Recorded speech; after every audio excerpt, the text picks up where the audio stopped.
August on Maple Street is a very special occasion. This is the time of year that I devote my content to Alfred Hitchcock, my favorite movie director of all time. This is the 6th year in a row that I have honored Alfred Hitchcock all month of August, and so I have plenty of videos for you to catch up on if you're new to the channel. If you've been around for a few years, welcome back, and I hope you enjoy what I have in store this month. Today I am talking about 8 great Alfred Hitchcock movies that I find to be underrated. It's pretty easy to identify the underrated ones, but it's a little harder to identify the ones that are not only underrated, but ones that I deem as great. I will be going in order of release date. Let's start with Sabotage, a tense thriller set in London where a shopkeeper secretly works as a saboteur, putting his unsuspecting wife and a detective in grave danger. Right off the bat, the film pulls you into this web of suspense and moral conflict. The transfer quality, at least the version I watched, was pretty rough. It's a bit of a struggle at times to catch all the dialogue, so thank goodness for closed captioning, but that didn't stop me from getting invested in the story. What really surprised me was how emotionally connected I became to the characters. There's a particular character's death that's handled with such respect and real grief, which is bold for a 1930s film. The way the film explores the aftermath of loss is haunting and effective. Plus, the editing in some scenes is just flawless and really adds to the suspense. Next up is Young and Innocent, a charming thriller about a man falsely accused of murder who has to clear his name while on the run. What struck me most was how surprisingly enjoyable it actually was, especially given some of the obviously dated special effects. We're talking toy trains posing as real ones, dolls standing in for people, and some very noticeable green screen moments, or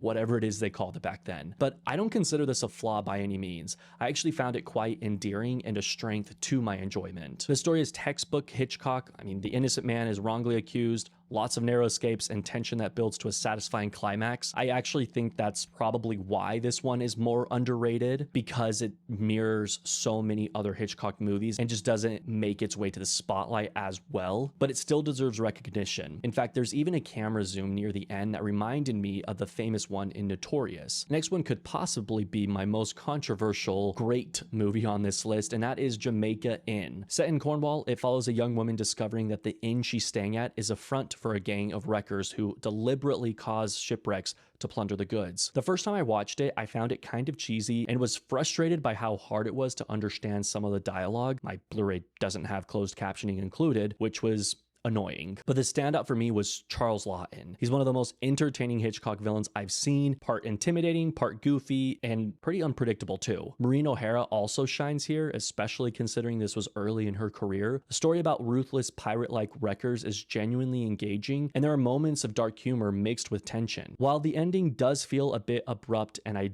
do still find some scenes to be pretty cheesy, I think Jamaica Inn still has plenty of Hitchcockisms beneath the rough edges, and I think it's worth a visit, especially if you're a fan of Laughton. Now, Mr. and Mrs. Smith is definitely the oddball on the list. It's a screwball comedy where a couple finds out their marriage isn't legal, and the wife uses this to test her husband's love. The strangest part of the movie is seeing Hitchcock himself pop up in a cameo and remembering, oh yeah, this is a Hitchcock movie. It's one of the least Hitchcockian films I've seen, but I actually really liked it. The comedy worked really well for me. Robert Montgomery's performance is hilarious, and the goofy musical score had me laughing just thinking about it later. It's very tonally different from the suspense and thrills we usually expect, but that change of pace is actually refreshing, enjoyable, and a great strength to the movie, I think. Shooting ahead to 1950, Stage Fright is a smaller scale Hitchcock film, but don't let that fool you. It is still packed with suspense from start to finish. The plot centers on an aspiring actress caught in a tangle of lies as she tries to help a friend who's accused of murder. Hitchcock's signature style is on full display here, with a gripping story and well-crafted tension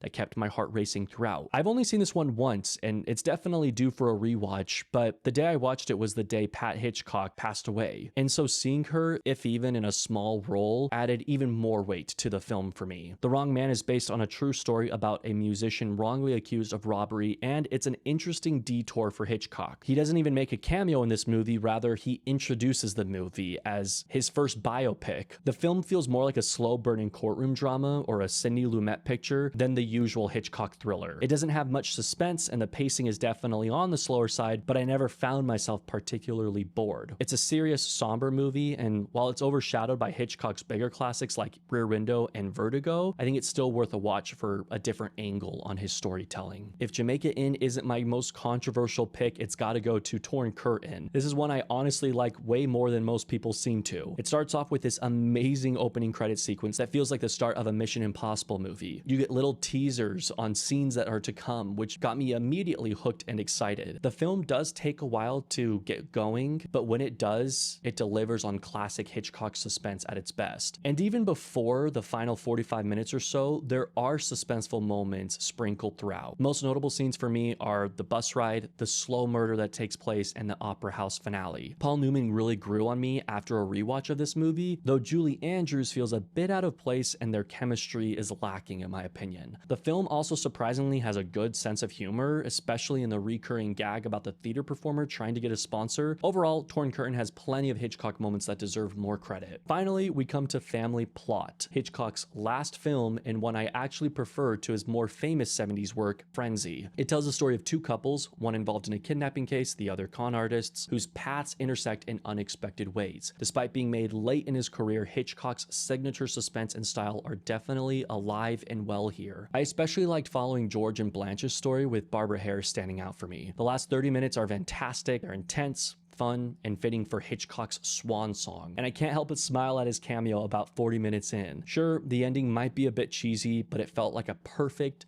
and bittersweet farewell from the master of suspense. Comment below on what you think are great underrated movies from Alfred Hitchcock. Would love to hear your thoughts. Stay tuned for more Alfred Hitchcock content coming to you this month. In the meantime, feel free to check out previous Hitchcock months from years before. Thank you all for visiting Maple Street. Have a great day.